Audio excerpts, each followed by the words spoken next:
आपणकर मनस्कामना पूरण हेउनी कि जहाँ ठाकुर को मागुछंती ताहा आपण माने पाई पारु नाहंती कि ताहले ई केतोटी उपाय करिकि देखंतु निहाती भाव में आपणकर समस्त मनस्कामना पूरण हम जानिबा पय भिडियोटी को शेष पर्यंत देखंतु। नमस्कार, मो मनोज दास स्वागत आपण मानकु आजिकार ई भिडियो रे। आमे समस्ते मंदिर जाते, शिव मंदिर जाते, विष्णु मंदिर जाते, जगन्नाथ दर्शन करने हो, शिव दर्शन करने हो, मंदिर निहाती भाव में जाते कि देवी माँ मंदिर भी हो दर्शन करने जाते। आ समस्ते किसी ना कि अभिलाष बा निजर मन कथा जन था। किए संतान टे मागी थाए, किए बह विलंब होते ठाकुर से विषय जन थाए, बहुत लोग बहुत किसी कथा ठाकुर को मागते। तेबे समस्त तो मनस्कामना पूर्ण हुए, क्या डेरी मिले, क्या जल्दी मिले, क्या केवे भी मिले। तेबे ये छोटिया केतोटी उपाय मुझे आज कही रखुची, आपण मैंने ये उपाय गुड़िक करंतु, देखिए निहाती भाव में आपणकर समस्त मनस्कामना निहाती भाव में पूर्ण हो। वीडियो भल लगे वीडियो को लाइक करेंगे, शेयर करेंगे, चैनल को सब्सक्राइब करने को अनुरोध। प्रथम गाधे सारिबा परे आपण मत निहाती भाव प्रत्येक दिन पूजा करुवे। तेज गाधे सारिबा परे पूजा पूर्व निहाती भाव में प्रथमे तिलक लगे, माने चंदन लगे। चंदन लगेवाटा प्रत्येक दिन करंतु। तापरे कौन करेंगे ना शिव पार्वती को जे कौन सी शिव मंदिर रे आपण माने रुद्राक्ष अर्पण करंतु।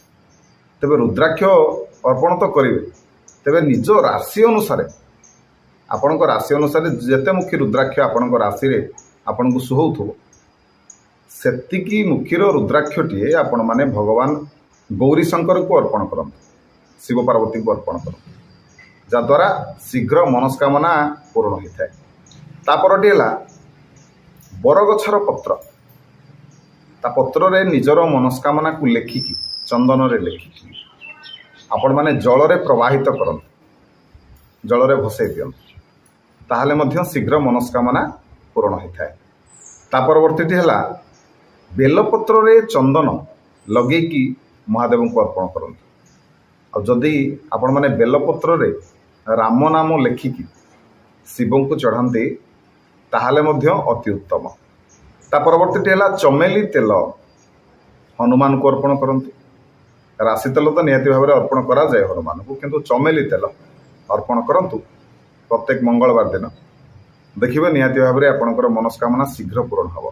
तापरे बुधवार दिन, प्रत्येक बुधवार दिन आपण माने गणेश दुब चढ़ाते। 7टी दुबरे गोटे केरा करके आपण माने बांधि दे, माने 6टी दुब आ गोटे दुब बंधा हम, 7टी दुब से केराटी को आपण माने प्रत्येक बुधवार दिन गणेश को अर्पण करते। यह द्वारा मध्य आपणकर मनस्कामना शीघ्र पूर्ण होता है।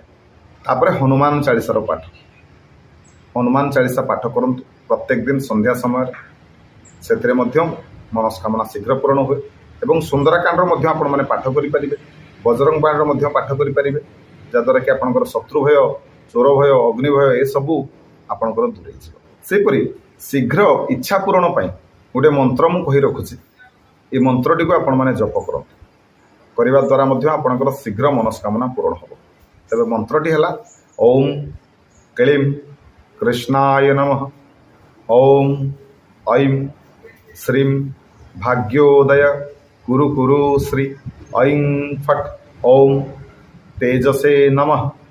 ए तीनोटी मंत्र आपण माने गोटिए मध्य जप करि परिबे, तीनोटी जाक मध्य जप करि परिबे। सेपरि निजर इच्छा पूर्ण करिबा पई, मनोकल्पित बरलाभ पई आपण माने जे कोनोसी मंदिर रे, देवालय रे किंबा आपण माने निज ठाकुर घरे मध्य रुद्राक्ष को जदि आपण माने गड़ाते, रुद्राक्षर माला को जदि गड़ाते ताहले मध्य शीघ्र मनस्कामना पूर्ण होता है। तेबे रुद्राक्ष गड़ेवार संख्याटी हूँ 1000। यदि 1000 थर आपण माने विशेष मंत्र रे जदि मंत्र जप करिकी आपण माने मालाटी को गड़ाते ताहले शीघ्र आपणकर मनस्कामना पूर्ण होता है। तेबे ये केतोटी छोटिया उपाय आपण माने करंतु, जद्वारा निश्चिंत भाव में आपणकर लाभ हम, आपणकर मंगल हम, आपणकर मनकल्पित बर लाभ आपको निश्चिंत भाव में मिल। आशा करुँच आजिकार भिडियोटी आपको निश्चय भल लगी। যদি ভিডিও ଭଲ ଲାଗିଥାଏ ତାହେଲେ ଭିଡ଼ିଓକୁ ଲାଇକ୍ କରିବେ, ସେୟାର କରିବେ, ଚ୍ୟାନେଲକୁ ସବସ୍କ୍ରାଇବ୍ କରିବାକୁ ଅନୁରୋଧ ରହିଲି। ନମସ୍କାର।